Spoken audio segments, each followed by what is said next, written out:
Cool.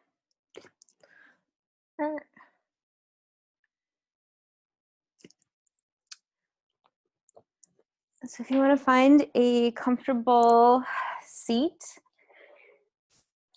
you can sit up on a pillow or something if you'd like to. And just noticing the weight of your body on the mat and the points of contact between the floor and your glutes, your sits bones, and feeling grounded into that sensation. And then also feeling that complementary oppositional action of the spine springing up and the shoulders relaxing down. You can even shut down the eyes.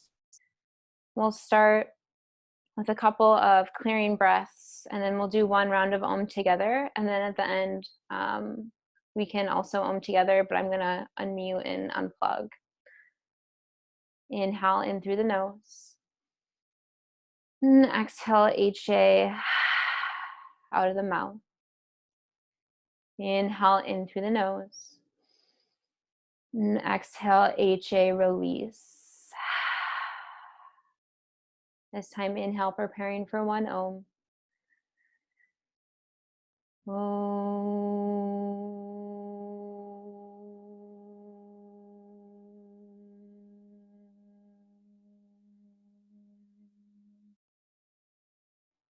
Inhale in. And exhale, let that go. And I am so happy today. My cat is joining us for this session. So this little like black blob on the floor is my cat Apollo. Let's start class today in Balasana, child's pose. Bringing the toes to touch. Knees can be extended or they can be together. Arms out long in front of you. They can also be at your sides. And we're going to be here for probably a little bit longer than we'd be in a vinyasa class. And I wanted to give the option today. You're definitely welcome to take child's pose as it is right now. Or if you want to take thread the needle. And for thread the needle, we'll start with the left hand, bringing the left hand in between this window you've created with your right arm and the mat. And then bringing left cheek to the mat. And you can experiment with the left palm if you want it face up or face down. And the right arm is extending out in front of you. And I will give a halfway mark here so you know when to switch sides. And I'm going to go over, yin. And it's nice to do it in these postures because otherwise we'd be sitting for a while, which is okay too. But yin, energetically, yin is cooler. It has a little bit more depth. It's more hidden. It's very much, if you're in Seattle, it's wet and it tends to be darker. You mentioned gloom, Neve. I think it's more on that side of the spectrum. And its opposite is yang or yang. And yang is going to be heat. It's warmer. It's you can also think of these as inhales and exhales. The yang is the inhale, the inflation of the lungs, and then yin is also the exhale. So that's something you can think about when you're onloading and offloading energy. And these two energy types are very relative to each other. They're not separate, but existing together. Like one can't exist without the other, and they're always in relative because they're always kind of changing. Yin is also going to be allowing, yielding, receptive, passive, all those kind of adjectives. And in terms of anatomy and physiology, in yin, we are stressing and compressing the connective tissue, the ligaments, the bones, and the joints. The bones are being encouraged to stress and compress, which actually helps with regeneration of bone growth. And stressing and compressing these parts of your body is very different than stretching. We're not stretching them, we're stressing them over these long holds. And there's 3 truths. There's 3 tattvas, are pillars to this practice. And the first is to meet your edge.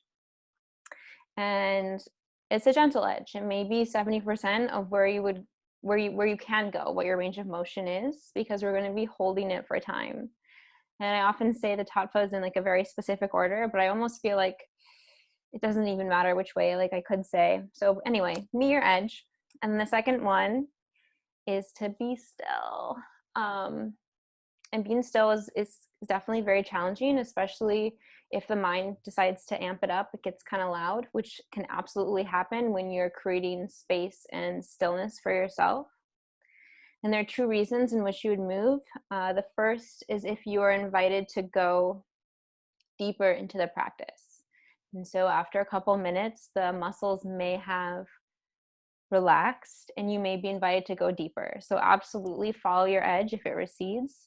And then the other reason would be if you're in pain. I really, really don't ever want anyone to experience pain during a yin class. And pain is like a sharp, stabbing, burning sensation, and even electrical or tingling sensation, because that's going to be a cause of nerve damage, or it could become one. And the last thing is to hold for time. And I'm keeping track of time on my phone. I give a halfway mark and I give a final minute. And I really have include that as an offering, so it's easier for you to kind of surrender and just be in your practice. You don't have to worry about upholding anything, and it kind of gives you like a frame of reference, like, okay, I'll be here for, this is the halfway mark, okay, like 1 minute. I think it just kind of helps, it can help ease the mind. Today, I also, I kind of looked into meridian theory a little bit more closely than definitely.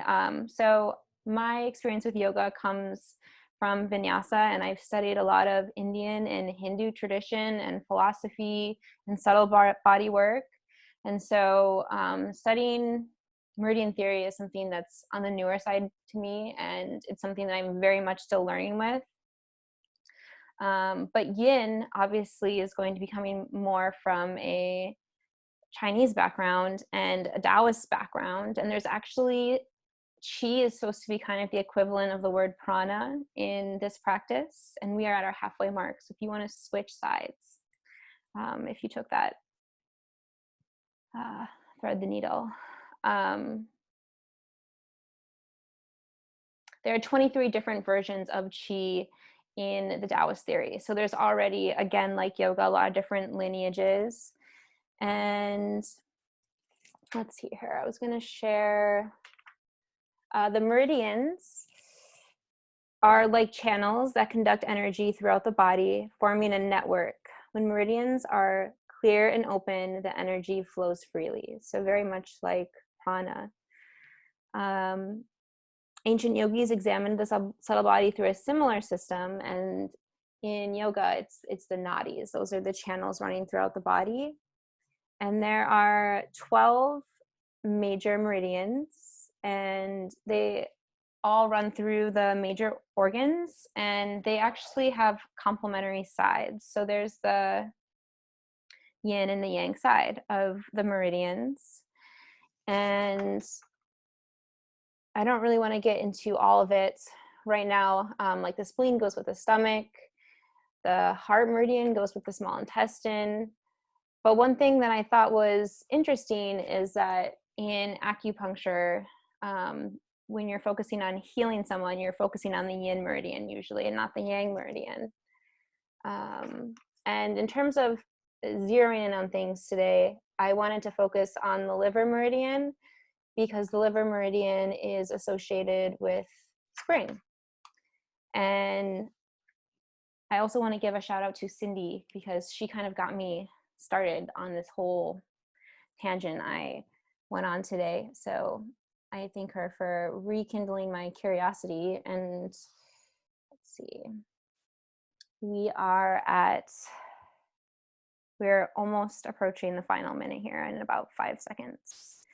And so the liver, its complementary opposite is the gallbladder, and the element associated is wood, actually. So the elements with the meridian system are water, earth, fire, wood, and metal. And I think wood is also associated with plant life. And the liver meridian is also extremely closely connected to the kidney meridian. And oftentimes in acupuncture treatments, they'll treat the liver first and then the kidney. So they're very much connected in a lot of their in a lot of the approach in this theory. And I'm going to kind of leave it at that here, because we are arriving at our last few moments of this hold.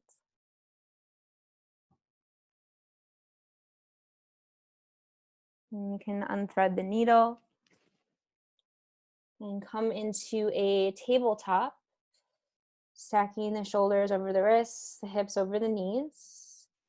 And there's a lot of compression in that hold. Generally, after I hold child's pose for that long, I want to kick the legs behind me. So if that feels natural and organic in your body, it feels like a good counter movement, you're more than welcome to take it. You might want to shrug the shoulders.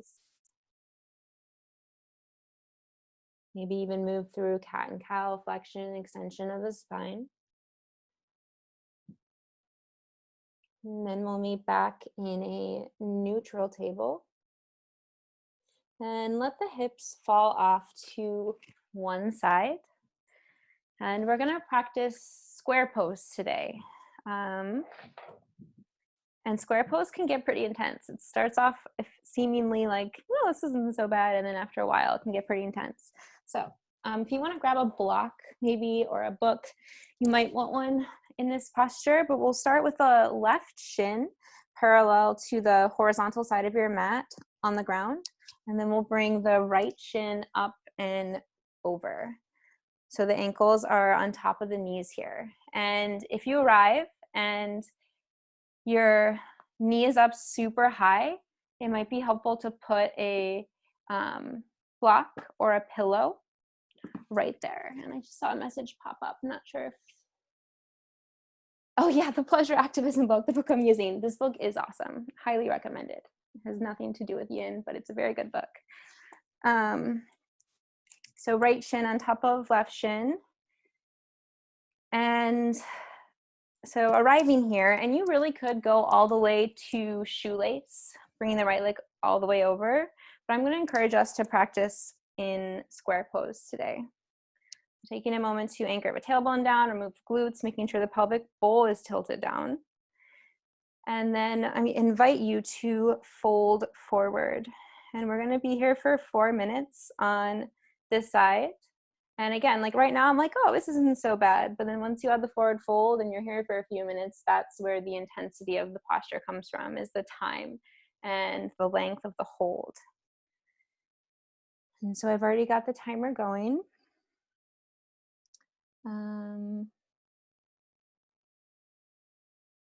Yeah, and yin is traditionally practiced in silence, and that is part of the energetic quality of the practice.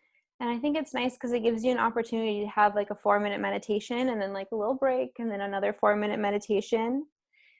So inviting kind of the idea of whatever your meditation practice is. I find in a yin practice, a body scan can be really nice, or focusing on your breath, kind of counting the inhales or the exhales, or just finding something where you can really focus your mind.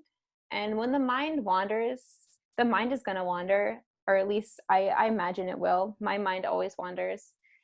Not like judging yourself or criticizing yourself or chastising yourself for letting the mind wander, because it will do it.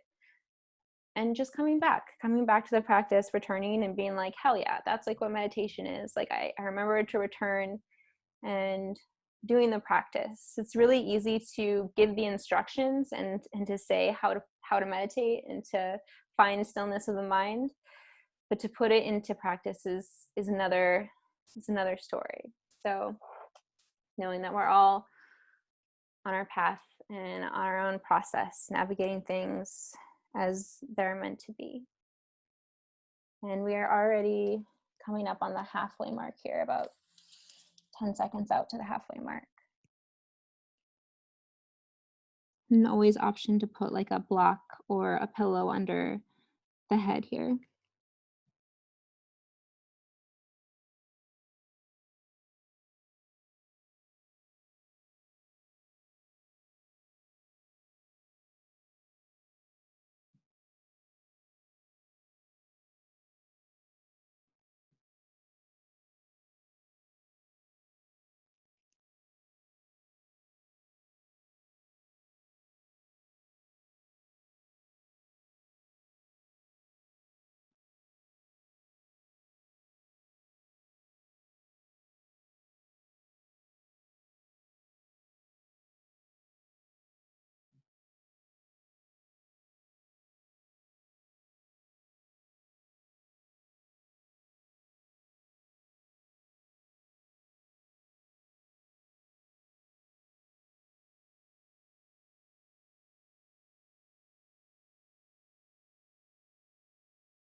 And we're at the final minute.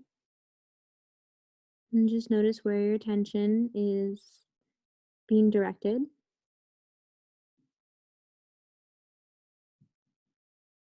And trying to return to the body, whatever your point of focus is.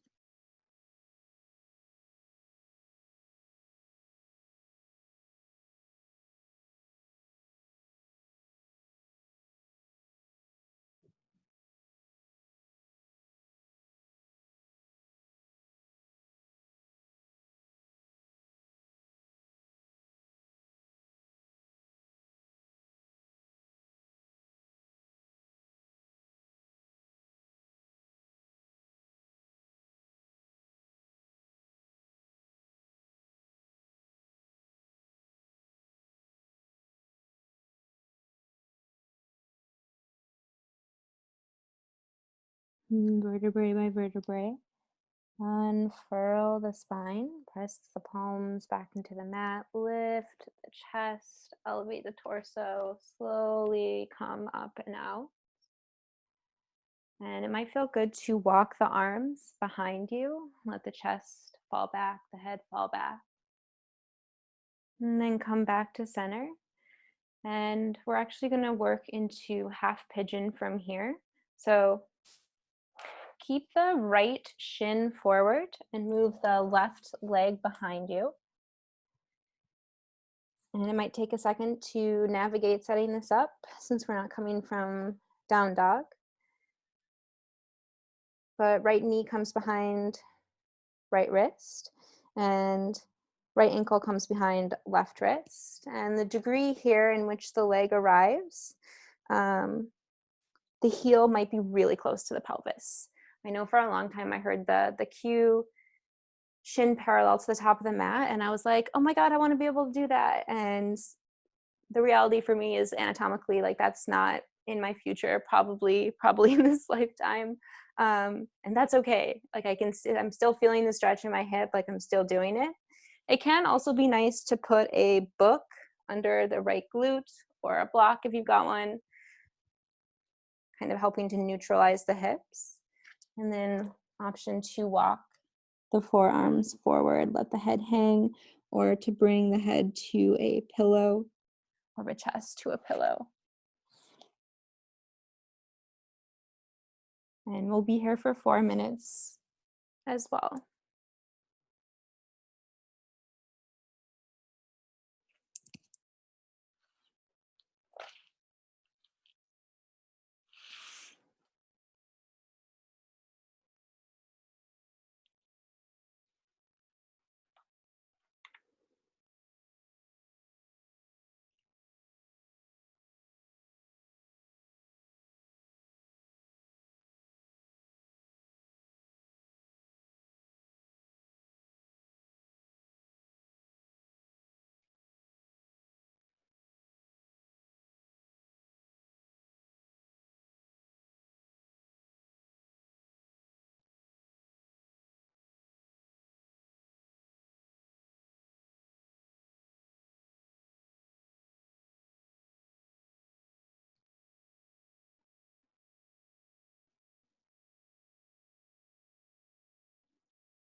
And I'm actually going to go ahead and describe where the liver meridian lies. When I started this morning looking into meridian theory, I thought that I would have like a really good offering, a chunk of material to have during this class. And like the longer I explored, the more I realized there's it's like a vast field, and there's no way you can learn about meridian theory in one morning.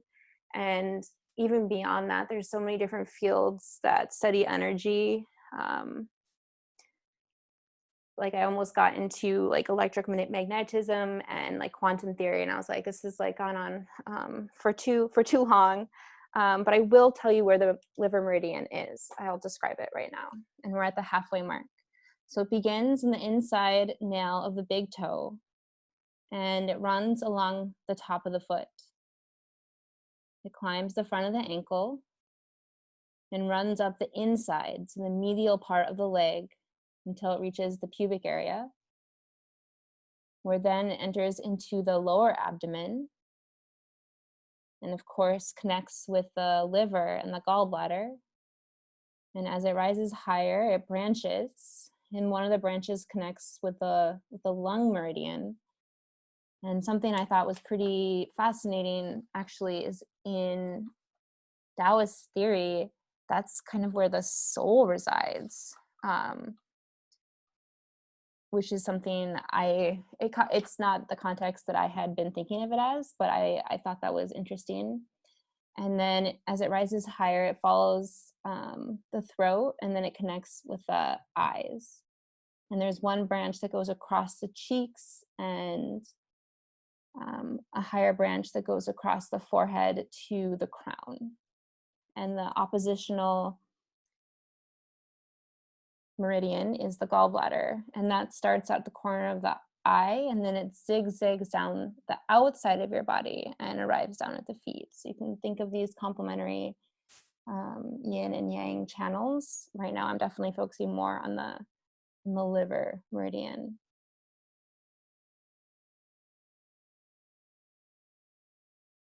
And we're in our final minute mark.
And gently press the palms into the mat, lift the chest. You can walk the arms back, tuck under the back toes, and come back to a downward facing dog. Ooh, and really relish in the release of that long hold. Take scorpion dog. Might feel good to roll the hip a few times. And then planting the foot back down. And I don't know if it's just me, but in these virtual vinyasa classes and yin classes, you're muted. And I have been emoting, just kind of like a lot more sound release. So inviting that into your practice if it's coming in, because guess what? No one can hear you. So it's kind of nice. And then sinking the knees back down, coming into a tabletop, and we will work into the other side with square pose. So sinking the hips down and coming to a seat. And so this time we'll leave the right shin down first, paralleling it to the top of your mat, and then bring the left shin on top. And this side might be totally different. So you may want to use the books or the book or the pillow on this side to help balance this. Because remember, we always want the muscles to be relaxed and passive. We don't want them active and clenched. So anything that's going to help release that sensation. Again, you could thread yourself all the way to shoelace or Gomukhasana legs, but I'm going to encourage the square pose, or logs of fire, sometimes it's called. And so getting yourself set up here, inhale, find length. And exhale, fold forward. Option to grab a pillow and bring that to rest under your forehead or under your chest. And I am going to go ahead and set the timer here. We'll be here for 4 minutes.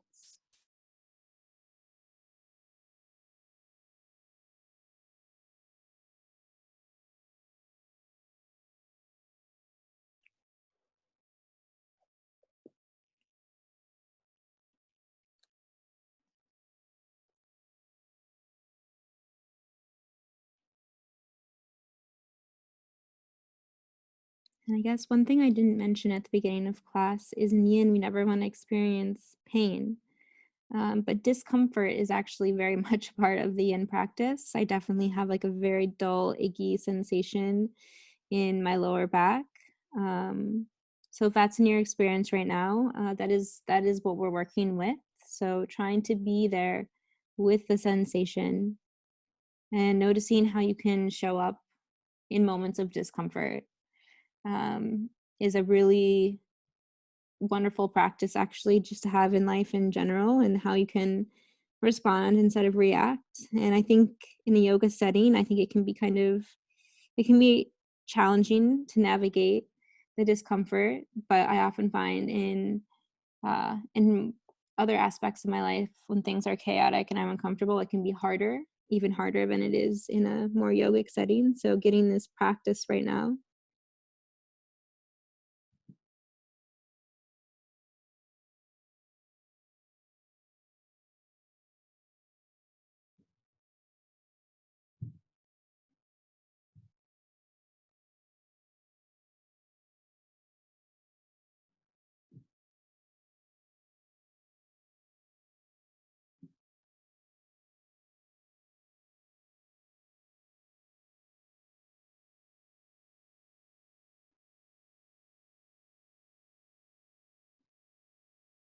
We're at the halfway mark.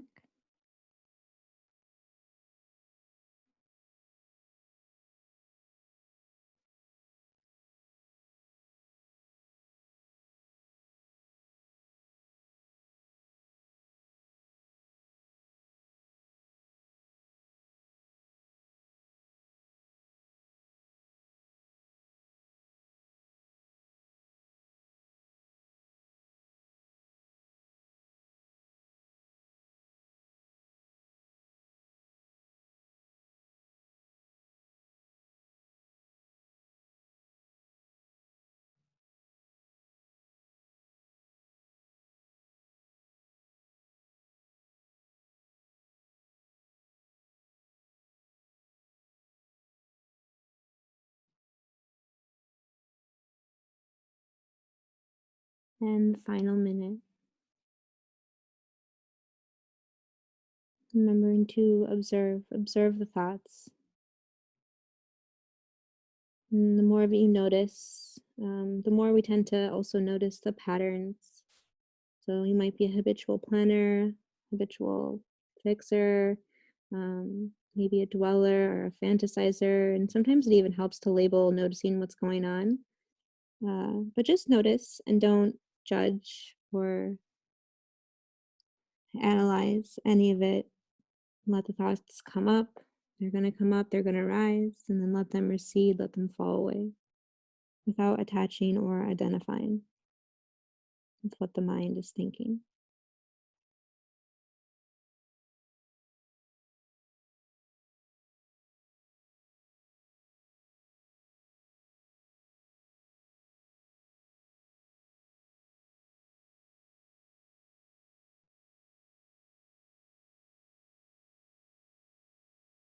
And gently press the hands into the ground, earth.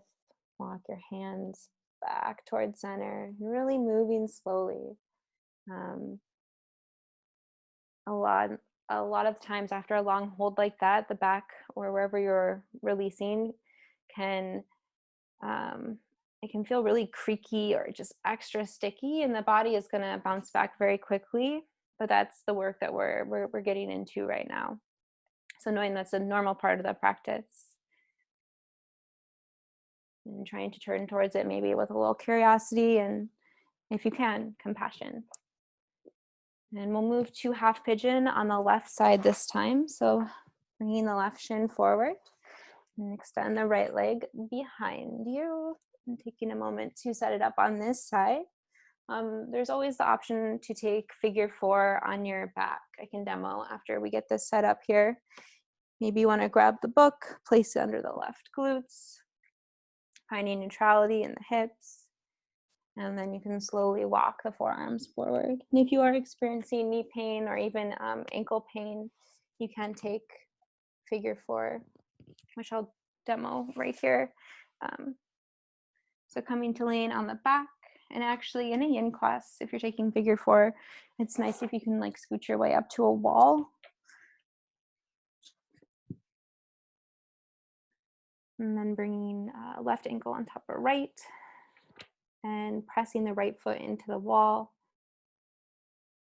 creates some traction and pressure, so you don't have to actively press the hands by threading the hands through the leg or by pressing the left hand into the left leg. The option to take it that way as well.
And we're at the halfway mark.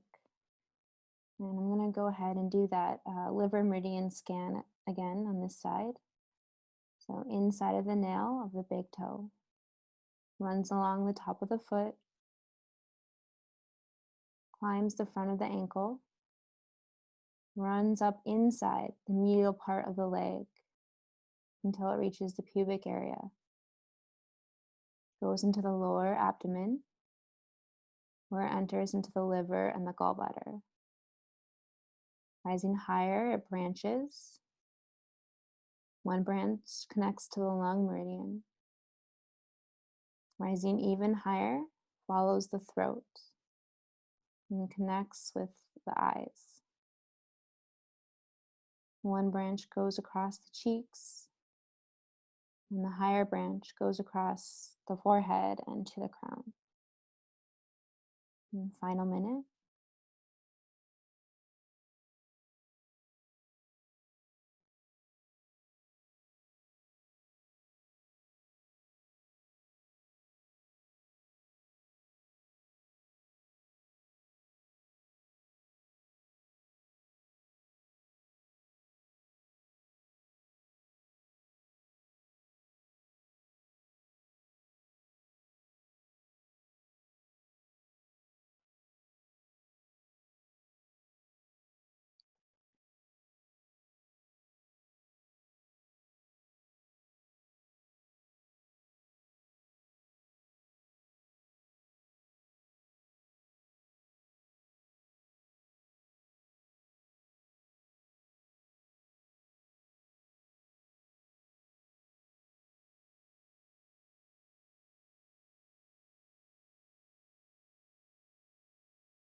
And gently press the palms back into the mat.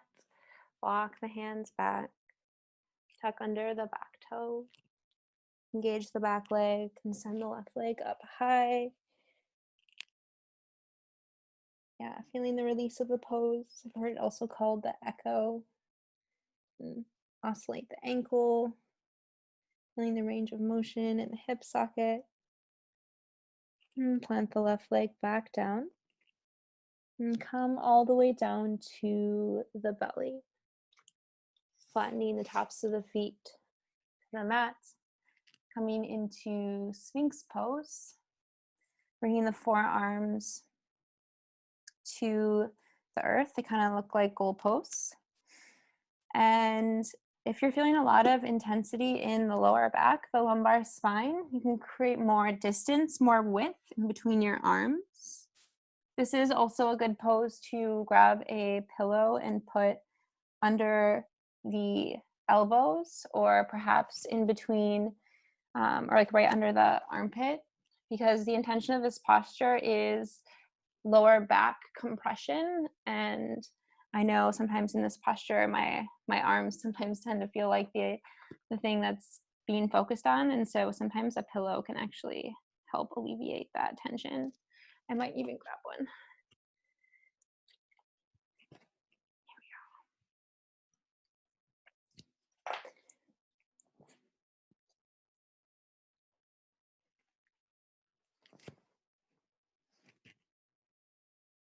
And we're actually going to do this pose.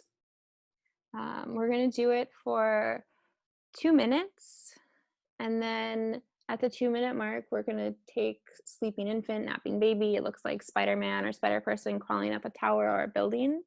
And then we'll come back and do Sphinx for another 2 minutes, and then a minute of seal if you'd like to press up into seal, and then sleeping infant on the other side.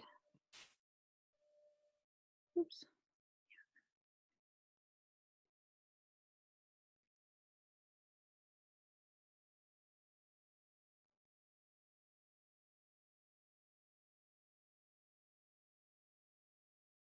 And we're at the halfway mark of this first hold.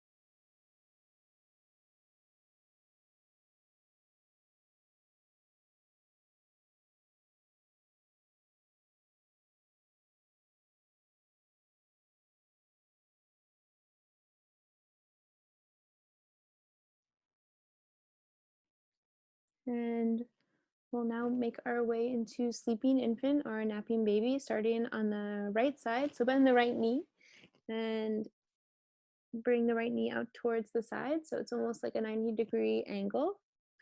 And then flatten the chest to the mat and bring the left cheek to the mat. And we'll be here for 2 minutes, and then we'll head back to Sphinx. And really taking in the grounding and nurturing energy of this posture, connecting with the ground can feel really calming to the nervous system. So embracing that, inviting it in its totality.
And we're at the halfway mark.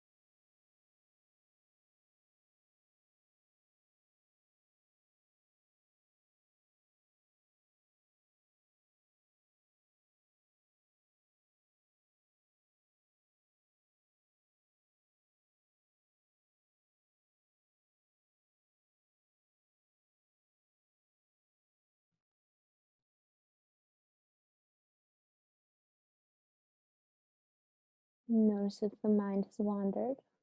Call it back.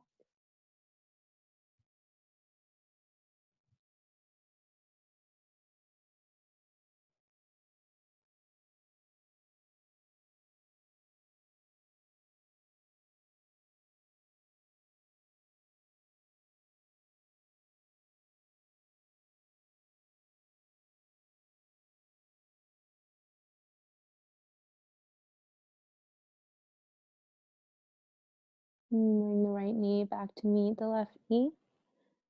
Coming back to a neutral spine. And we'll take Sphinx again. And so coming to the forearms. And for this one, we'll do 2-minute hold. And on the 3rd minute, I will give an option for seal. And for seal, you press the palms. Well, when we get there, I'll go ahead and demo it.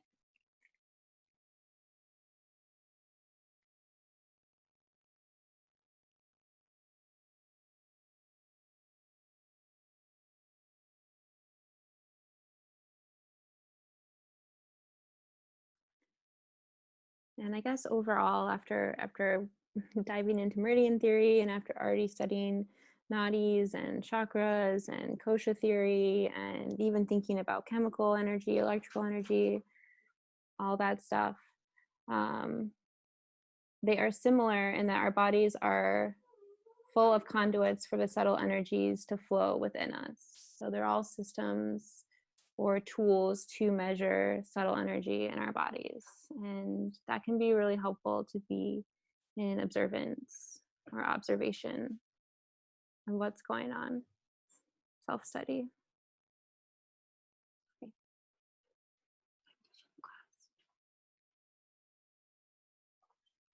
Okay.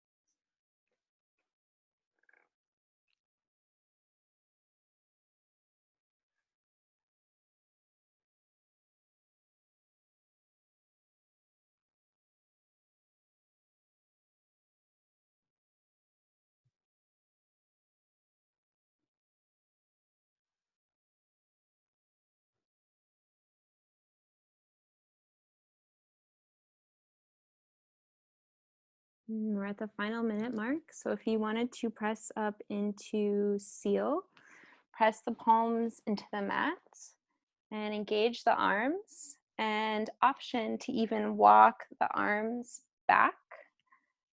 So you're kind of in like this reminds me of Ariel from Little Mermaid. So the chest is pressing up, really feeling the compression in the lower back, the lumbar spine.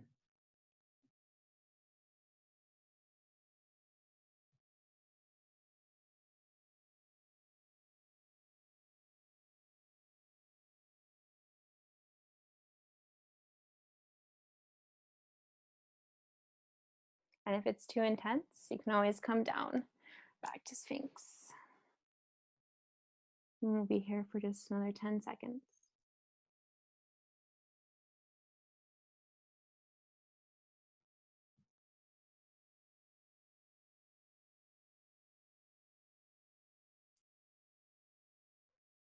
And gently release the forearms, come down to the belly and bend the left knee. We'll practice sleeping infant on the other side and bring the right cheek to the mat.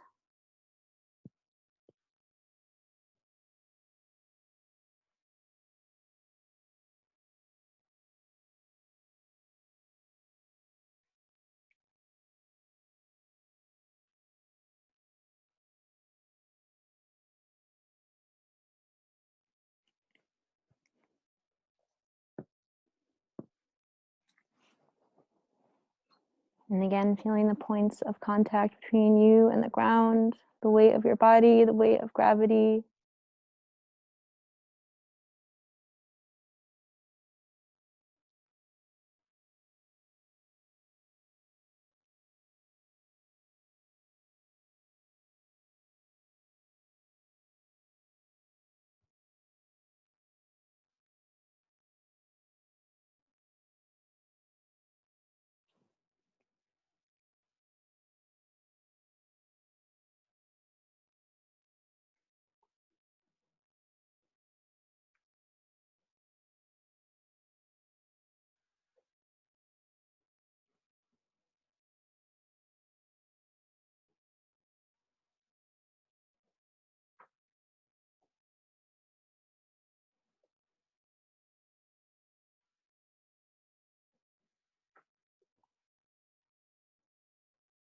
And we're at the halfway mark.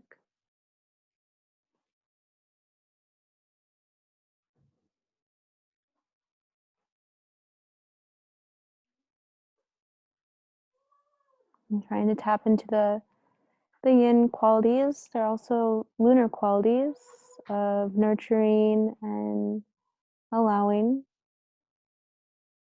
and yielding and letting yourself have moments of rest and regeneration.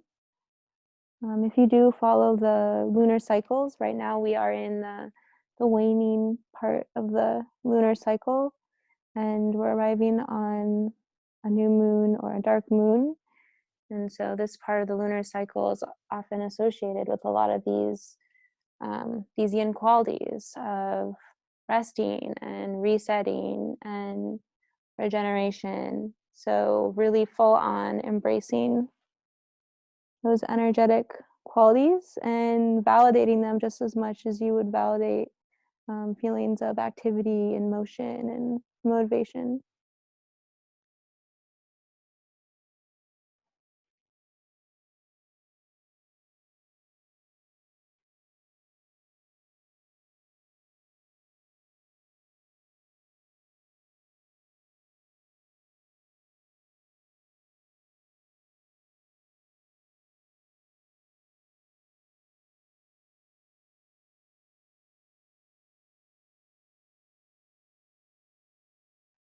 And bring the left leg back to center. And press yourself slowly up into a tabletop. And we're actually going to come to lane on the back. So you can go ahead and get there however you see fit. And we'll seal clasp with a twist on each side, and of course, Shavasana. So coming to lay on the back. And I'm going to cue us through they call it twisted root. If you're more of a vinyasa practicer, it's eagle eggs or with a supine twist. So go ahead and extend the left leg out long and hug the right knee in towards your chest. Feeling the compression there. You might want to roll out the ankle right, roll out the ankle left. And for the eagle legs, wrap the right leg up and over the left. Option to go for the double bind, wrapping the right shin under the left calf muscle. And then let the legs drop towards the left. And the right arm goes out like half of a T. Gaze can be up, or gaze can follow your right fingertips towards the right side. If you've taken the bind and it really is, you're not feeling it, always option to undo the bind and take a gentle supine twist. And really relaxing here. Notice anywhere you might hold habitual tension, especially the jaw, letting that slacken, letting the forehead relax, the cheeks relax, the shoulders relax, the belly relax. Scanning the body for residual tension and letting that drip away. You can even flick it off.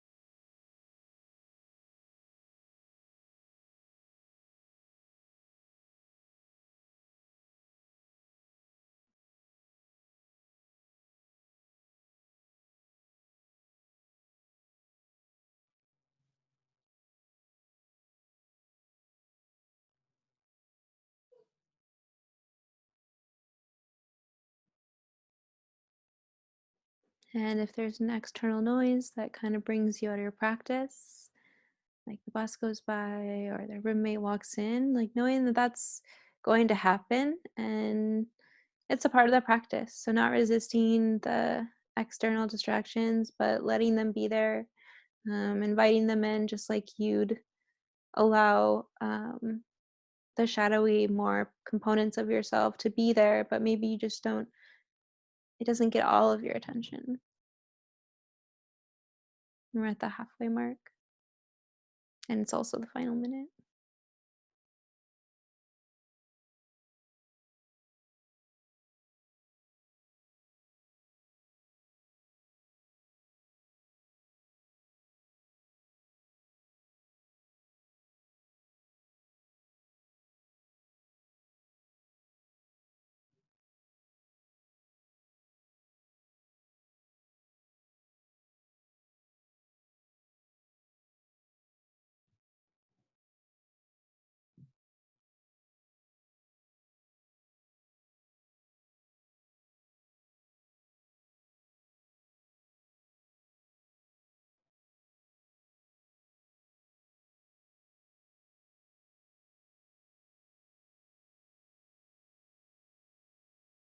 And bring the knees back towards center.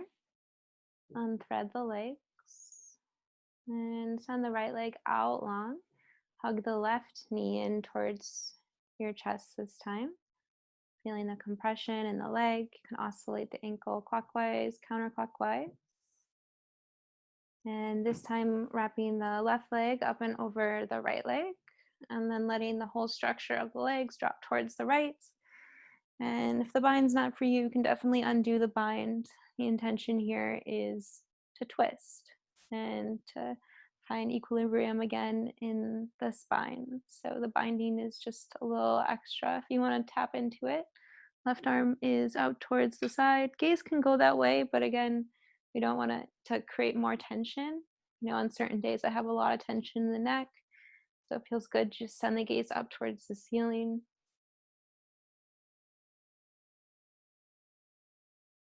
And letting the body fall into the same relaxing mode it was on the other side. So unfurrowing the brow, moving the tongue from the roof of the mouth, letting the jaw relax, and letting the shoulders relax, letting the belly relax, letting the feet relax. It always astonishes me. I think that I'm relaxed, and then I send my awareness there, and I'm like, oh no, there was so much tension. So really letting that dissolve.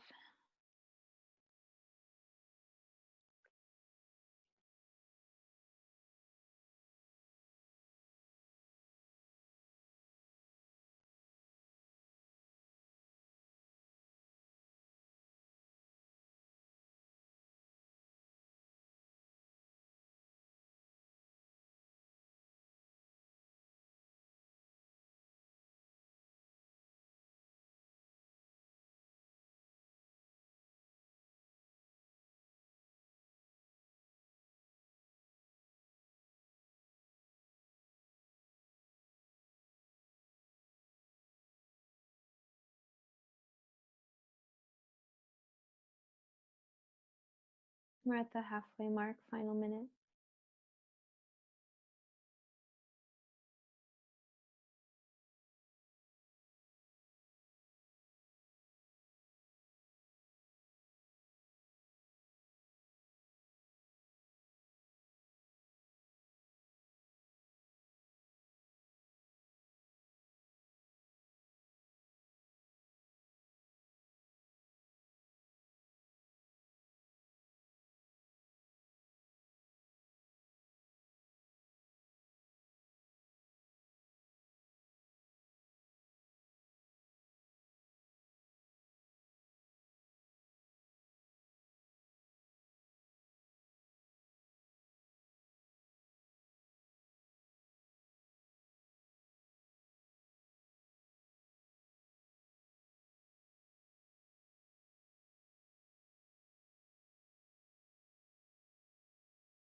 And bring the knees back towards center, unthread the legs.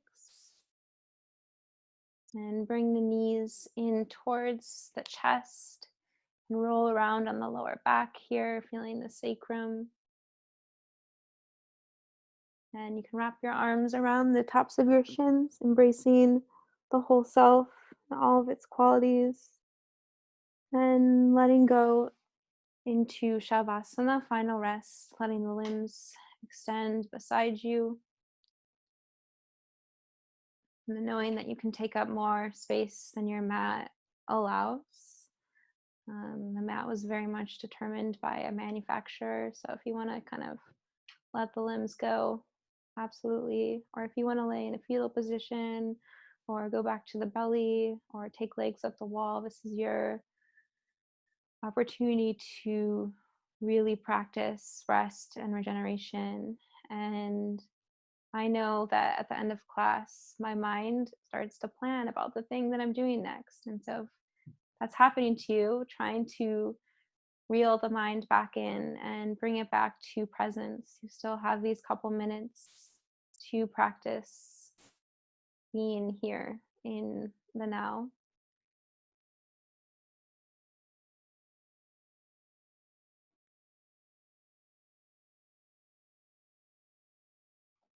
And if you'd like a point of focus, focus on third eye center. And the color associated there is sometimes violet or indigo. Maybe even invite like a tingling sensation into that part of your body, the forehead. Knowing that this is the seat of intuition and imagination, clarity, vision,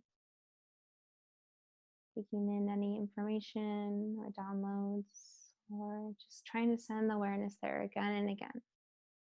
And I'll let you know when it's time to come up and out of the posture. You're always welcome to stay a bit longer.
You can invite subtle movement back into your fingers, gentle wiggling, bouncing, small micro movements across the body.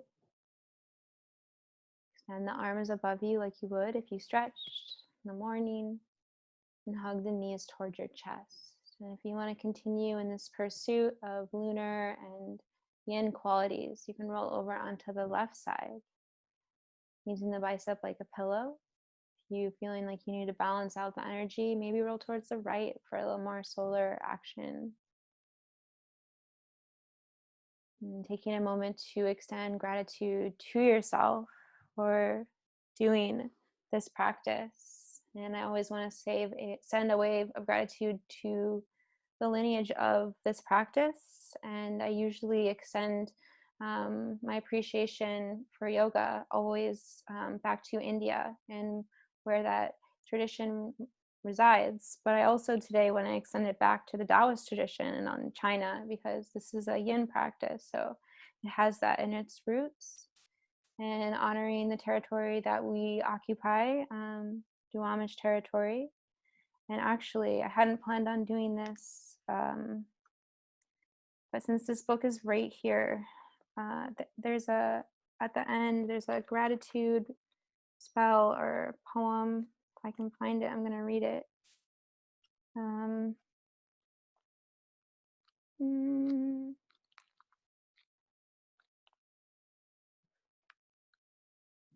Shouldn't have said anything. I can't find it. Hold on.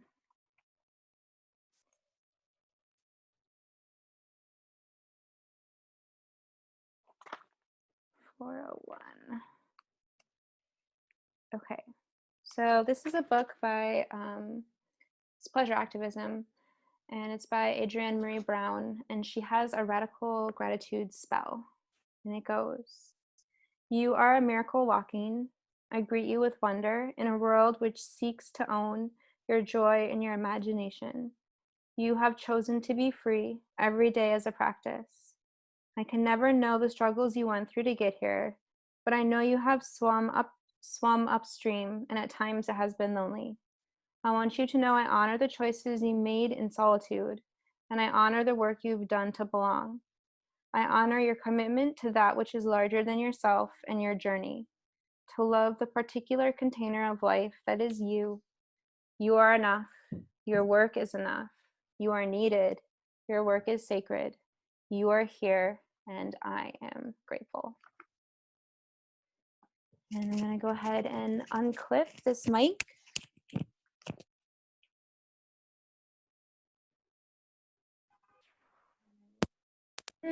Unplug, and I'm going to stop the recording so nobody feels like they have to be in the picture.